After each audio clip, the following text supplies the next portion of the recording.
The top 5 biggest winners of Viking training camp thus far. We're breaking it all down next on Superior Sports Talk. KAREL 11 sports anchor Reggie Wilson covers the Twin City sports scene non-stop. Luke Inman is ready to put him on the hot seat. That's what you're going to do to me? Instant analysis. Yanked. Out you go. Post-game breakdowns and red-hot takes. The Timberwolves need a stitch. Reggie and Luke give you a daily dose of Minnesota sports with Superior Sports Talk. Part of Locked On Sports Minnesota. And it starts now. Back in the lab, Reggie and Luke back at it. Another episode of Superior Sports Talk presented by Locked On Sports Minnesota. And I got my guy back, KAREL 11's very own Reggie Wilson with me, so life is good. Hey, Reg, I missed you, man. Hey, man, great to be back. You know, a week in Vegas at the NABJ, NAHJ conferences. And also, more importantly, a week being locked out of Twitter. I am officially back as of today. Rejoice. How good does that feel? Okay, the dream team is back here today. We got a big show lined up because we're breaking down the top 5 biggest winners from Vikings training camp thus far, plus some Twins talkers as they head to the West Coast for a 5-game stretch, and later putting Reggie on the hot seat with what does it mean, all coming up on Superior Sports Talk, part of Locked On Sports Minnesota. Remember, follow along on the Locked On Minnesota YouTube channel, hit the subscribe button, and on Twitter, smash that follow button at Locked On MIN. To football we go. 29 days. We're getting there, Reg, until week 1 of the NFL season kicks off. That means we're halfway through Viking training camp following last night's practice scrimmage under the lights at TCO. We're going to do a little deep dive on that here later on. But first, I want to take a step back and look at everything we've seen on the field from a big picture lens. So let's get into our top 5 winners from Viking training camp thus far. Reggie, let's just jump right into it. Starting at number 5 and working our way down. Who's the 5th biggest winner from camp in your eyes from what you've seen thus far? All right, number 5, I got Christian Darrisaw. Darrisaw, okay. And why would that be? I think he is primed to have a big year. I think they're counting on him to have a big year, and I think he's showing, why they invested that first-round pick on him. Ian Rappaport had this report, and this is really lofty, okay? So let's not do this to the kid like this, but he said that some within the Vikings organization believe that they have the next Trent Williams. Stop it. Whew. I mean, that's a future Hall of Famer you're talking about. Yeah. So, be careful there. But I think from everything that they've seen in camp thus far, they think that he has the talent to be that guy. I love it, Reg. You may hear him on my list as we continue to go down as well. Number 5 for me, Harrison Phillips. When you spend some big money in free agency, there's a lot of pressure to come in and succeed right away. And actually, a lot of times, it takes guys a year or two to get acclimated to a new system. Not to mention, these are the things that don't get talked about. The human elements of moving to a new city, moving your family into a new house, new schools for the kids, a new locker room, new teammates and guys next to you on the field. But all signs are pointing. Phillips being an early contributor and having a smooth transition into the Vikings defensive line. And that's huge because they desperately needed help as they were near the bottom in multiple categories versus the run the last 2 years. Phillips looks like he'll just be a major contributor next to Dalvin Tomlinson and form a nice 1-2 punch in this new 3-4 system and give Ed Donatel a good foundation to build off of in the trenches so he can do more things at the second and third levels of his defense. Kind of a boring position sometimes in camp when the pads aren't on, but Phillips seems to make a splash nearly every day and look the part of a big name free agent brought in to help replace Michael Pierce, which, those were big shoes to fill, and a lot of people were worried, who are they going to bring in? Just because he was great in Buffalo and he got paid a lot of money doesn't mean it's safe to assume he'll be great here, at least right out the gate. But everything I've seen tells me this was a massive addition to the team. Who's number 4 on your list? Who you got? Number 4, I'm going with Justin Jefferson. Oof. Look, he's flashed some plays during training camp, and I just think that he has a little bit more, not like a chip on his shoulder, because he doesn't necessarily have to prove, much of anything. Like the stats and his performance up until this point, the talent that he has shown that he is a top 5 receiver in the league, but he is extra motivated to shed that 5 part and just keep the top part. The top wide receiver in the league. That's what he wants to be. And I think everything that he's doing, all the work that he's put in leading into training camp is showing at training camp, making some dazzling plays and really just kind of trying to take his game to that next level. He's primed for a big year, and it shows so far. Yeah, obviously love it. Quick spoiler, I didn't put JJ on this list. I guess I probably should have, but it just seems so obvious to me. Like, obviously, Yeah, that was JJ, we easy. know all the hype, the bar. Maybe this was an opportunity I felt just to, shine a light on some other little bit smaller unknown names. Number 4 for me, Andrew Booth Jr. Now, you asked me after the first 2 or 3 days of practice, and he might have been number 1, but he started to show he's still far from perfect. He's a rookie, learning the nuances and the speed of the NFL, as well as learning how to find some balance in his physicality, which at times it gets him into trouble. He's been a little too grabby at times during training camp, something we saw with Mac Alexander coming out of Clemson as well. Still, though, Booth has to be on the list for me. Second-round pick, looks like a steal early on here, and a legitimate chance to crack the starting lineup early in the season. It may not be week 1. You may see Cam Dantzler and Patrick Peterson, but sometime early in the season, I think we're going to see a lot of Andrew Booth Jr., something this team needed in a big way in the secondary. Talent and youth, and Booth has both. So fans very excited about this kid and his potential, and if you watch this film coming out, and what he's done in camp thus far, I think it's easy to see why. Number 3 on your list, who you got? Number 3 for me is Danielle Hunter. Ooh, The yeah, dude baby. is, he looks like an athletic freak out there, which is not hard for him to do. That's what he always looks like. But he is also motivated and out there just kind of like showing out as the season approaches, because he's primed for a big year if he can stay healthy. And I think he has a lot to prove. And he's excited too, playing alongside Za'Darius Smith, just to kind of form that pass rushing duo that the league, takes the league by storm. And what's funny is he feels like people have forgotten about their front seven, about their pass rush, and he wants to wake them up this season. So that is a scary thought. And everything that he's doing in training camp so far is showing that he's committed to being one of the best in the league this year. Just everybody at home just praying. Both those guys, za'darius and Hunter, can just I don't even need 17. Maybe not even. I'm not greedy. Just give me like 14, 15 games from both of them. Love it. Number 3 for me. Nice. Yeah, left tackle, Christian Darrisaw. You already mentioned it. Boy, this hype train is just running at full speed right now. You mentioned it. NFL Network comes out. They talk to the coaching staff. They're saying we're seeing shades of Trent Williams. Remember when we did all those position-by-position top 10 ESPN rankings? Do you remember where Trent Williams was at the tackle position? Was he? He was up 1. Yeah, I was gonna say he was up at the top. Like the dude is a dude, man. Yeah. Can we not compare him or say we see shades of this all-world tackle? I just don't do it yet. Jumping ahead a little bit say too Dwayne soon. Brown or something. I don't know. Exactly. Yeah. Remember, he was great too, but. Yeah, he was great, but can we not compare him to maybe potentially a Hall of Fame type of a guy? Remember, before camp started, I called out Darrisaw for having a lot of pressure coming into this camp, saying it just feels like we're all just assuming he's going to come in and show the signs of development, take that big step forward into year 2, but he's still got to go out and prove it. Well, early on, thus far, he looks every bit the part of not just a first-round pick, but a franchise left tackle. So many questions on the interior part of this Vikings line right now. It's so nice being able to sit here and say you've got your 2 bookend tackles for the future in Darrisaw and O'Neal. Trent Williams, we'll see. But for now, just seeing that huge step of progression from his rookie year to year 2 gives you a lot of hope for the future with this kid. Number 2 on the list, who you got? All right, number 2, you're going to laugh. The whole Vikings secondary, like everybody. We've seen plays being made from Lewis Seen, Cam Bynum, Patrick Peterson picking off the pass intended for Justin Jefferson.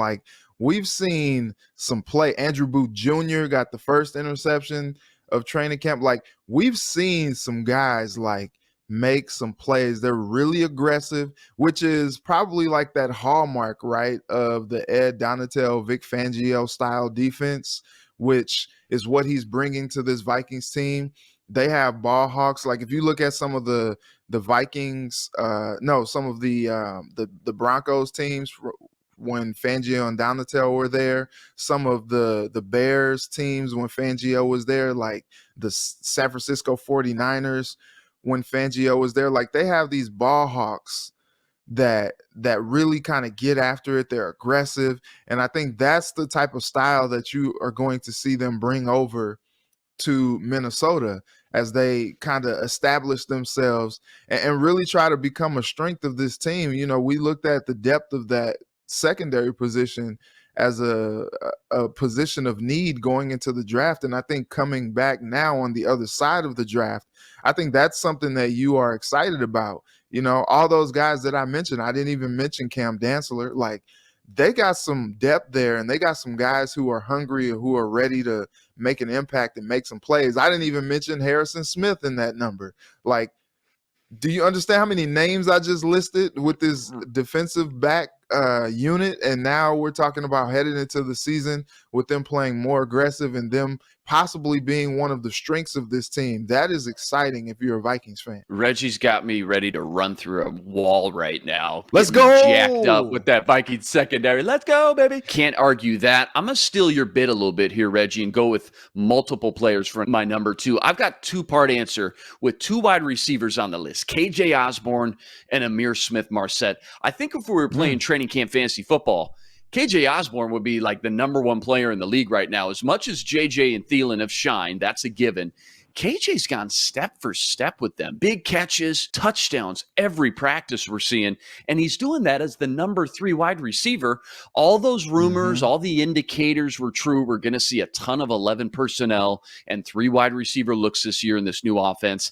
And KJ looks like a guy who could easily go for 1,000 yards in this offense if things stay on track. 5th rounder from Miami, virtually invisible his rookie year. He's just gotten better and better at every phase of the game, every season, every week of his career. Ton of excitement and hype for this guy. And I think it's all warranted inside this new offense. And then I had to find a spot and sneak in some Amir Smith-Marset love, who's also had a killer camp with the second team. Clearly the number 4 receiver right now, etched in stone. You could put that in Sharpie, a big play threat with the speed, the ability to get open downfield. We saw him flash late last season, and now we're seeing how much more polished he looks with a year under his belt. It's a 3 wide receiver system, and if anybody were to go down and miss a week or 2, I think you'll see him step up and not skip a beat, and that's saying a lot. So I really think the Vikings hit on a couple day 3 wide receivers in Osborne and Amir Smith-Marset. All right, Reggie, your number 1 player from Viking training camp, the biggest winner of the bunch, who you got? And guess what? Is not a player. My number 1 winner of Vikings training camp so far is Kevin O'Connell. Wow. How about that? Huh? I love it. How about that? Huh? How about that? You know, it's funny because this is a guy who is taking over, first-time head coach, and he has the enthusiasm in training camp of a guy who's just happy to be here, who has relished this opportunity, has been looking for his chance to shine. And he came in, you know, Kwesi said that he came in well prepared. He's already going over scenarios and scenarios for the scenarios and then the scenarios for those scenarios. If those scenarios don't work out, you know, and he just comes in as this guy that, you know, is cool, calm, and collected well beyond his years, you know, and he hasn't coached the game yet. You know, we'll see how things go, you know, when the season starts. But I think it's really exciting for a guy like this, being someone who can produce at a high level, kind of getting the chance to take the keys, crank the car up, and drive on forward to his destiny. And I think that's something that he's looking forward to. And just the enthusiasm, like, I don't know, like I said, hasn't coached the game yet, but like he has like the polish. He looks to have the polish of a guy that's well beyond his years. And I think that's something I've observed how he's handled himself, how he's handled the team. The team seems to really have taken to him so far in training camp. And I think that leads to good things for the future. I'm sitting here laughing because I think we're on the same wavelength, because my number 1 winner wasn't a player either. My number 1 winner of Viking training camp, not a player, not a coach. How about marking Ziggy Wilf and this entire Viking fan base? Because listen, okay. it takes guts, Reggie, and an aggressive ownership Anytime you cut ties with a coach that brought so much success to your franchise like Mike Zimmer did, hey, 8 years in the NFL as a head coach, that's a long time. Who's kidding who? But obviously it was time, given the underachievement those last 2 seasons and the talent on the roster. But then to go hire a rookie head coach and a first-time GM, that just takes a lot of guts, man. And everything we've seen from this offseason, the draft, OTAs, training camp, says they made the right moves and brought in a fresh approach in a league that's always changing, and you have to keep up. It's a copycat league, and you got to be able to keep up in this pass-happy league nowadays and be able to win some 40, 45 shootouts on any given Sunday. KOC looks like he's got the playbook, the scheme, the attention to detail, all the things you just mentioned to do that, and most importantly, has completely shifted the vibe, the attitude of the players and coaching staff here. They're hungry. They're energetic. They're having fun out here again. Obviously, once the season starts, we'll see how all this translates into wins and losses. But to move on and hit the reset button from that stale and stubbornness attitude of the old regime, turn it on its head with a contemporary, evolved offense and mindset to get away from that fear-based organization mindset. It's just a breath of fresh air, man. And it all starts at the top. So kudos to Mark and Ziggy for making those tough decisions. And I think early signs show it paying off to some degree early on here in 2022. But there you have it. Our top 5 winners from training camp thus far. Vikes get a breather today after that night practice last night. Training camp resumes tomorrow. Well, they'll start a stretch of 3 practices in a row, 2 of them being in pads before they head to Vegas for their first preseason game against the Las Vegas Raiders. Tell us what you think. Get some healthy debate going. Go comment on the YouTube channel. Let us know what you think. 29 days until week 1 of the NFL season. Rest assured, Sam, Ron, Reggie, and I got you covered every step of the way, every day on Locked On Sports Minnesota. Tight on Cash, Dave is a banking app that can help you get $500 instantly. Download the Dave app, that's DAVE. Sign up for an extra cash account and get $500 instantly. Terms and conditions, go to dave.com/legal. Instant transfer fees apply. Member FDIC. All right, to baseball we go. Reggie, you and I haven't sat down and chatted Twinkies in over a week. So quick little powwow here. After all those trades and 4-game series with the Blue Jays went down, we're not going to get into the blown call Sunday. Bottom line, Twins split with the Jays 2 games apiece. We've gotten to see Tyler Mahle now with Fulmer and Lopez in action. Couple things here. Quick observations from the weekend series and knee-jerk reaction from their 3 new pitchers. And I guess ultimately, my biggest question, kind of throwing a lot on your plate here, but I know it's only been a week since the deadline and all those moves were made. But does it feel like we know just exactly what this Twins team is yet? Like, what's their identity?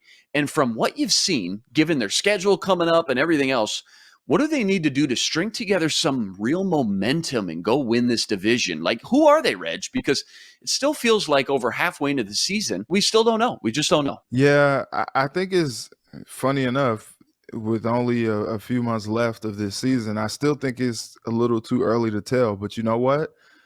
They have a tight division race that is going to come down to the wire, and I think we're going to find out exactly what this team is. What's tough when you examine what their identity is they've won in different ways. You know, I think earlier this season we kind of came to the conclusion like, well, maybe they're just a good baseball team, you know, because they found ways to win with the hitting, and then they found ways to win with the pitching.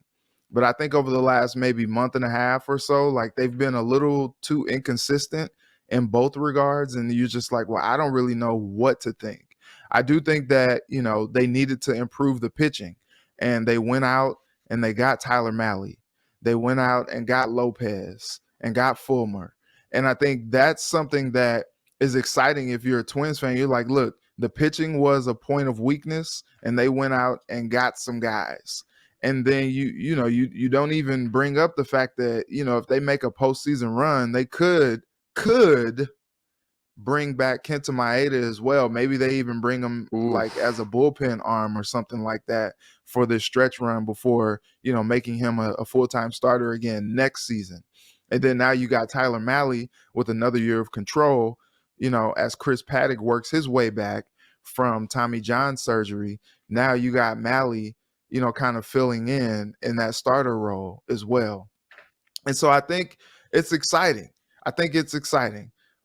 But they have to put it together. They have to put some wins together and try to keep the Guardians and the White Sox back. They're like, like that fire. You're like climbing out of a fiery like something, and you're just like the fire's just right at your feet. You're get off me. You just you're playing hot potato with your feet a little bit. Like I think that's where they are right now with the Guardians and with the White Sox. It's just like, get out of here. Stop it. It's hot. Ouch. Like they're trying to get out of there with those teams just kind of nipping at them. And I think they got to prove their mettle.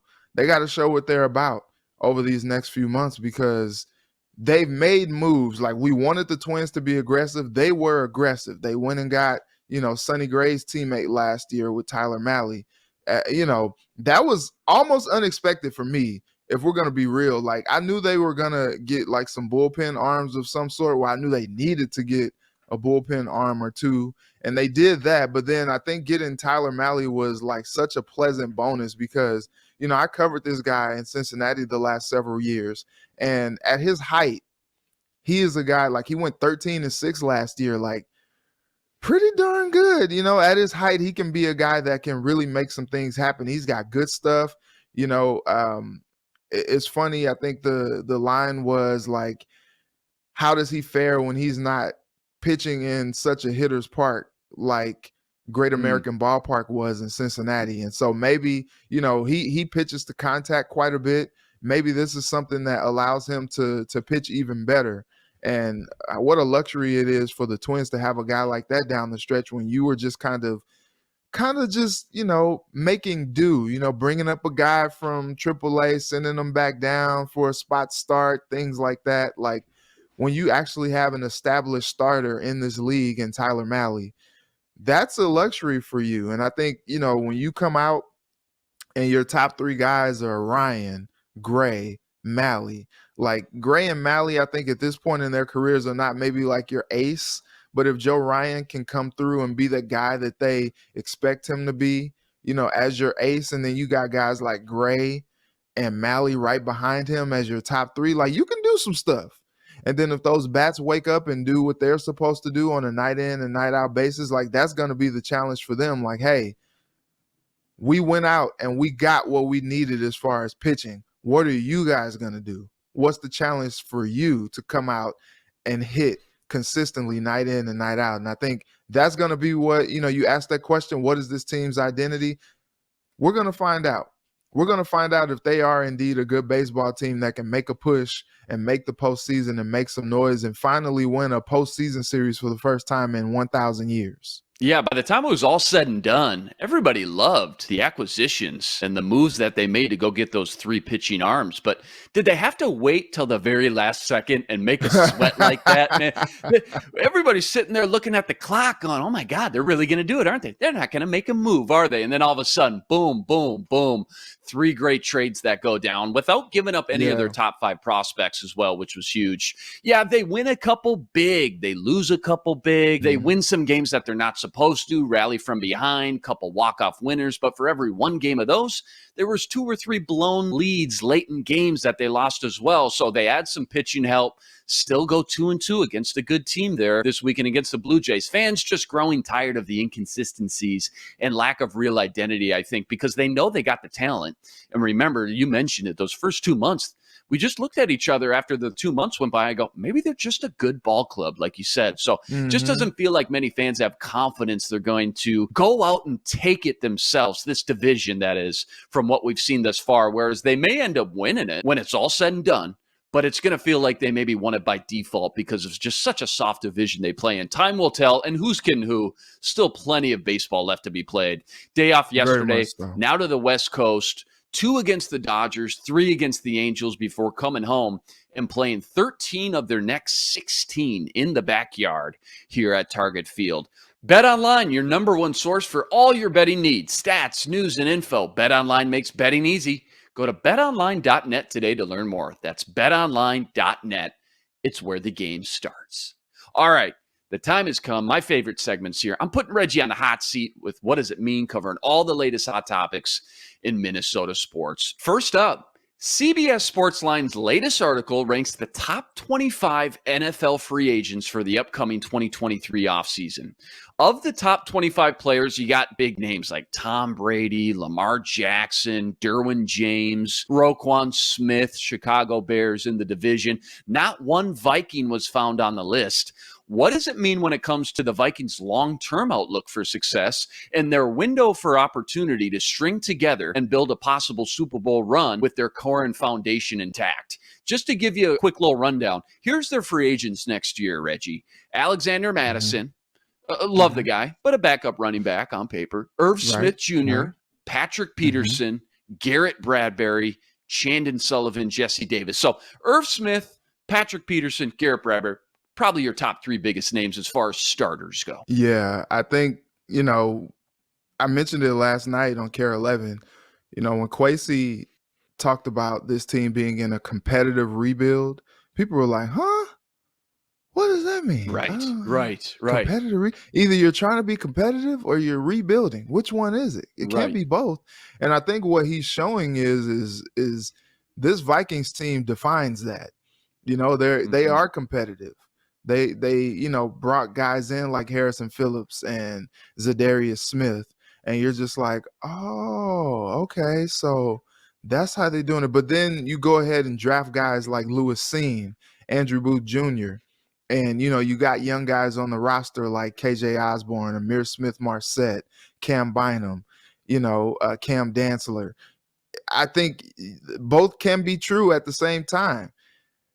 I do think that they are going to have to be all in on winning this year, obviously.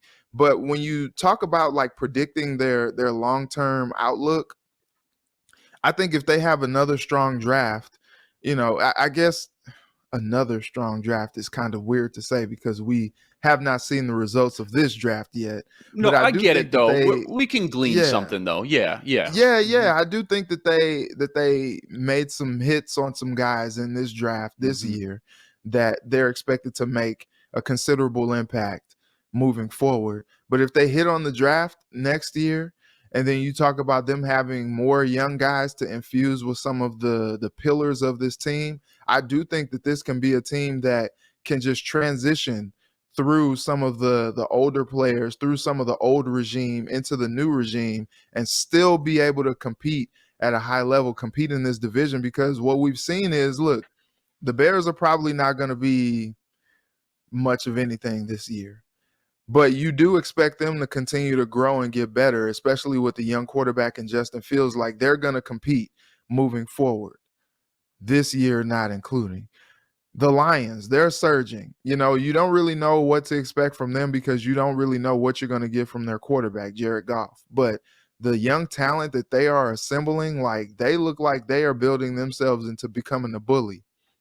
The Packers, you don't really know what you're going to get from Jordan Love moving forward. You don't know how much longer you're going to have Aaron Rodgers. So, this year, maybe next year, we feel like maybe that window might be closing on them. They went all in on defense this year because they're trying to go for it and win it all because time is fleeting with Aaron Rodgers. And so you look at what the teams around the division are doing, and then you look at the Vikings and you look at a team that could have success in the coming years in this competitive rebuild. And I think if you're a fan, you're excited about the future. You want to see them maximize this season, but moving forward, I don't think you're really in a panic about what this team could be or could look like because they have some solid pieces in place.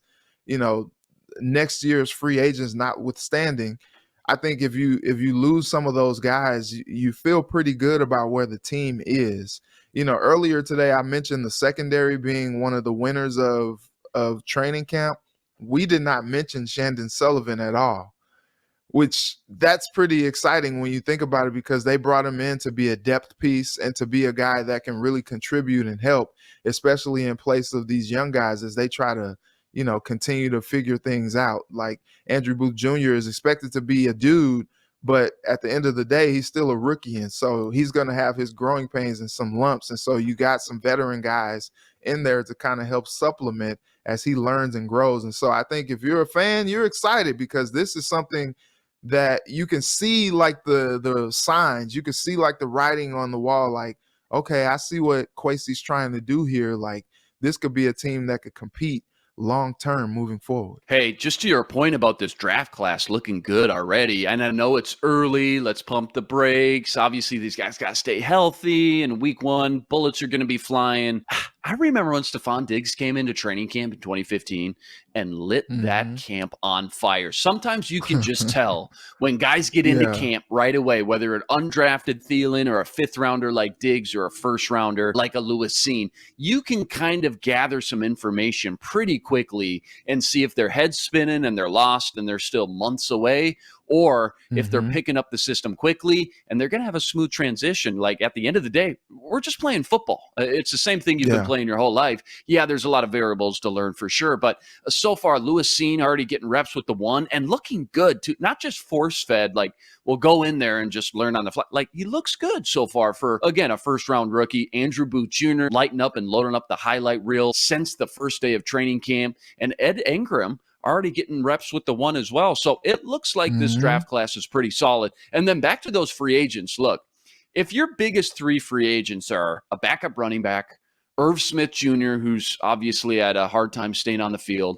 Patrick Peterson, which I think will be 33, maybe 34 next year, and Garrett Bradbury, who you're on the fence about already, that's huge. Imagine being some of these teams that you're going into the season with Tom Brady, your quarterback, Lamar Jackson, your quarterback, not signed up yet. Quentin Nelson supposed to be a free agent next year. Orlando Brown Jr., two of the youngest, best offensive linemen in the league. Derwin James, Roquan Smith. Vikings don't have any big names. So I think Kwesi's done a phenomenal job of retaining that core. The Thielen renegotiation, Danielle Hunter's contract, Harrison Smith, keeping that core and foundation intact and not having any big names hit the free agency market, at least not next year. Obviously, JJ's going to have to get paid in the next few years, but I'm just looking at this free agent list and, let's just say Irv doesn't pan out or they can't keep him, they can't afford him. There's a couple good tight ends, Dalton Schultz from the Cowboys, Mike Gesicki from Miami. A lot of these big name free agents usually end up getting re-signed because they're so good, but there's still plenty of talent to be had here. And I think you're right. Yeah, Kwesi did a good job of not only building for the future, but this team should be very competitive for sure right out the gate in 2022. A lot of excitement for sure. All right. That's a wrap today. Back here tomorrow, breaking down more Twins, Vikings, and plenty more. Remember, like, rate, review, and subscribe to the YouTube channel. And join us every day for another episode covering all the biggest topics in Minnesota sports. He's Reggie Wilson. Follow him on Twitter at Reggie Wilson and on KAREL. I'm Luke Inman on Twitter at Luke_Spinman. Special thanks to our producer, Matt DeBritz. Tune in tomorrow to Superior Sports Talk, part of Locked On Sports Minnesota. For Reggie, I'm Luke. Until tomorrow. Signing out. Be blessed. Spread love today.